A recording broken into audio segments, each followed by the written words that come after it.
भगवान राम और माता सीता की कहानी तो आप सभी को ज्ञात होगी, लेकिन क्या आप लव कुश कथा के बारे में जानते हैं?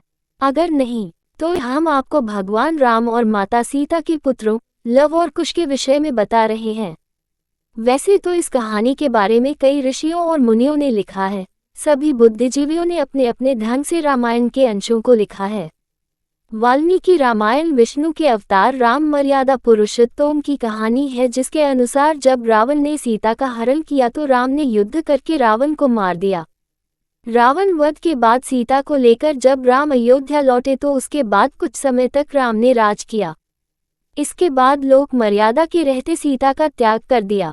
जब लक्ष्मण सीता को वन में छोड़ आए, तब सीता वाल्मीकि के आश्रम में रही और वहीं दो जुड़वा पुत्रों लव और कुश को जन्म दिया। आश्रम में ही दोनों बालक बड़े हुए। एक दिन महर्षि वाल्मीकि ने अपने दोनों शिष्यों लव और कुश से कहा, तुम दोनों भाई चारों दिशाओं में घूम घूम कर बड़े आनंद पूर्वक पूरी रामायण का गान करो। यदि श्री रघुनाथ पूछे, बच्चों तुम दोनों किसके पुत्र हो, तो महाराज से कह देना कि हम दोनों भाई महर्षि वाल्मीकि के शिष्य हैं। उन दोनों को देख सुनकर लोग एक दूसरे से कहने लगे, इन दोनों कुमारों की आकृति बिल्कुल रामचंद्र जी से मिलती है। यदि इनके सर पर जटाएं न होती और ये वल्कल वस्त्र न पहने होते तो हमें रामचंद्र जी में और गायन करने वाले इन कुमारों में कोई अंतर दिखाई नहीं देता।